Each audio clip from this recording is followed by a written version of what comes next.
Hey guys, so it is the end of July and August is just around the corner, so I'm going to be doing my July wrap-up and my August TBR. Okay, so for the month of July, I read 11 books, which sounds like a lot, but most of them were like graphic novels or short books or middle grade. They count on Goodreads, so I guess it's not that bad of a thing, but there were a lot of books that I wish I'd read, so they're gonna have to get pushed into next month. But in my defense, I had summer school and that didn't leave me a lot of time to just sit and read, and I think I was in a reading slump actually, and then I started watching Glee and then other things on Netflix and blah blah blah. But I'm gonna get my act together for August. But the first book that I read was The One and Only Ivan by Katherine Applegate. I gave this book 3 out of 5 stars. It is a middle grade. It's basically just about a monkey and his friend Elephant and his friend, which is a dog. It was sad and very graphic, so it should not have been middle grade, but yeah, I gave it 3 out of 5 stars. And then I read American Vampire Volume 1 by Scott Snyder and Stephen King. This was not as good as I thought it would be, so I got it as a library book. I'm very happy I didn't buy it because it was really expensive. So I gave it 2 out of 5 stars. It's basically just like an adult vampire book or graphic novel or manga or I don't even know, but I did not enjoy it at all. Sorry. And after that I read Dead to You by Lisa McMahon, also as a library book.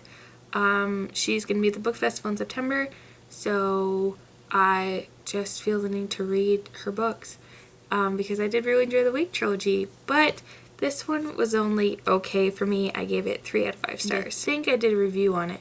I did a review on Geraldine and Phil's blog, so I'll leave a link to that down in the description if you want to check that out. Oh, I did also do a review of The One and Only Ivan on my blog, so again, link to that down in the description. After that, I read Life as It Comes by Anne-Laurie Bondeau, and I learned now that this was originally in French, transferred to English, or translated to English, I think.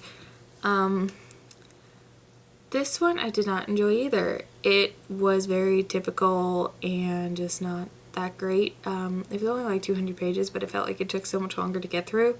So for that reason, I gave it 2 out of 5 stars. And then, to try and get out of my forming book slump, or reading slump, whatever, I read Crash by Lisa McMahon, which is the first book of 4, I think, but the other ones haven't come out yet, and I don't normally do that with books. I normally like to wait until I have them all, but for some reason I just felt like reading this, so I got it from the library, and this one was actually a lot better than the other ones, I think, except for the Wake trilogy, so for that reason I give it 4 out of 5 stars. And then I finally read Perfect Chemistry by Simone Alcalez, and I was very hesitant to start this book because I saw the book trailer and I did not enjoy the book trailer at all.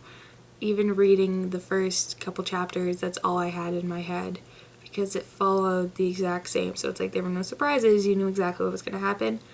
But I think it's new adult and it wasn't that bad actually. I ended up giving it 4 out of 5 stars. And then the booktubeathon started. So I finished Perfect Chemistry on the first day, and then I listened to the audiobook of The Magician's Nephew from The Lion, the Witch, and the Wardrobe, which was about this thick. It was about 110 pages, I think. So I still have all of this left to go because this is the bind up of I think all 7, or just all of them, I think. I don't know. I've had this for years, so I'm happy I'm finally getting around to it.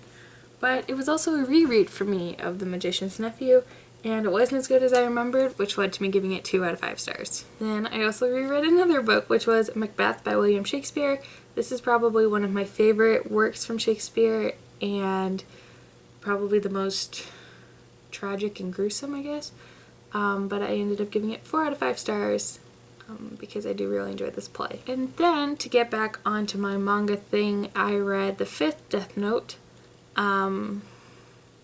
by these people, and this series is really good, and I gave this book 4 out of 5 stars. The last book I read for the booktubeathon was We All Fall Down by Eric Walters.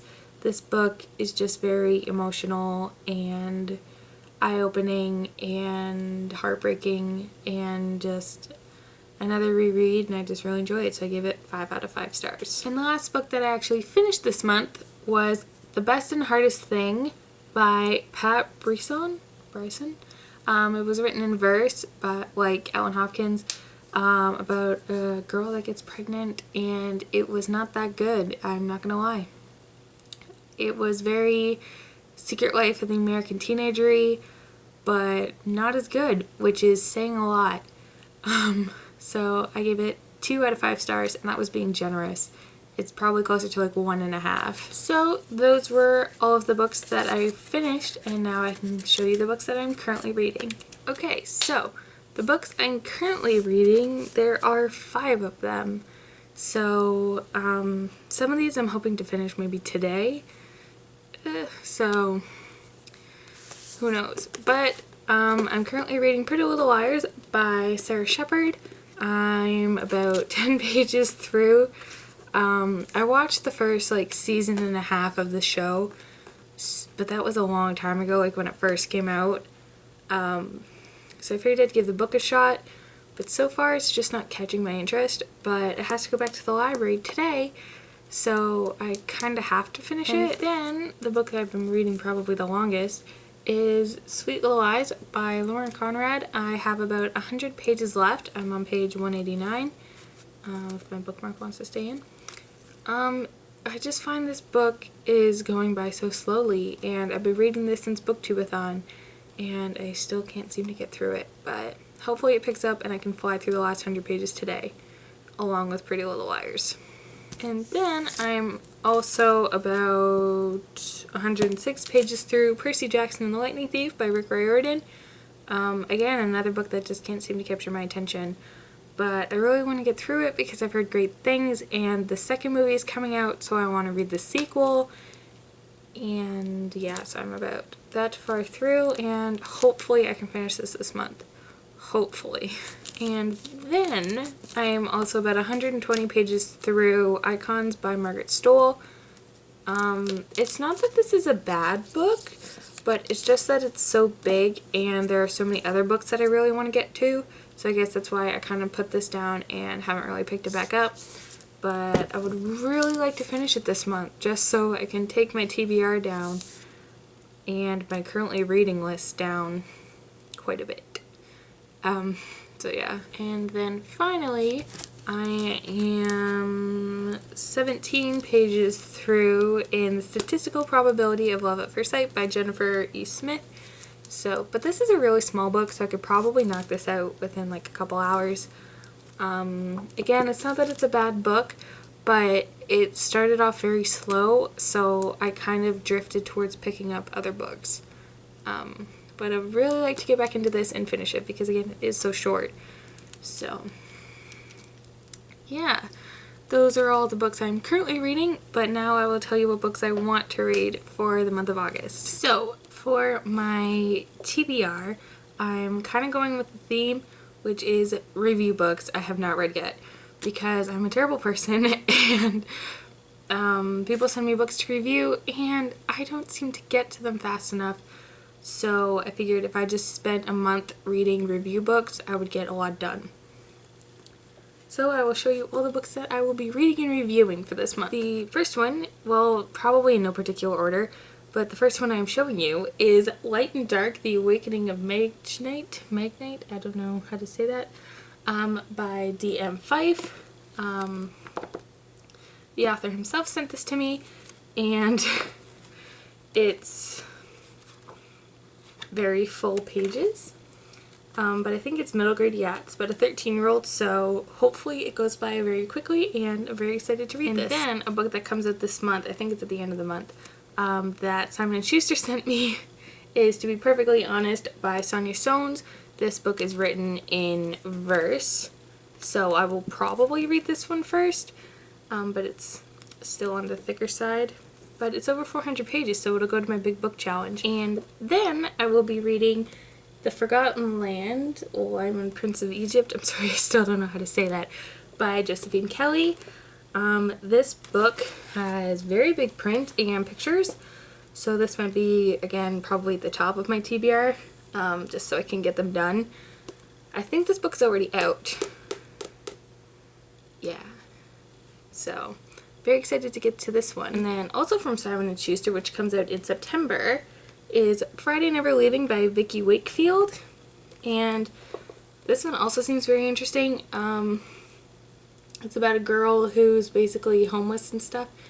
And her name is Friday, which is interesting. So hopefully this book is interesting also. And then a book I recently got from Tor is Sea Change by S.M. Wheeler. I am very excited to read this one as well. So I think that is all of the books that I've gotten to review. But if I'm missing some, then I'll just add them to my TBR. And then if I have time, also I will probably anyway be reading some of the Death Notes in between. So yeah, that is my wrap up in TBR. I hope you guys enjoyed it, and I hope you had a great reading month in July and an even better one in August. And again, I will be participating in VEDA, which is Video Every Day in August. So I have quite a few planned, but if you guys have any suggestions or videos of what you'd like to see, feel free to leave it down in the comments, and I will probably do it. So yeah, I hope you guys have a great day, and I will talk to you tomorrow when I do my pretty big August book haul. Bye!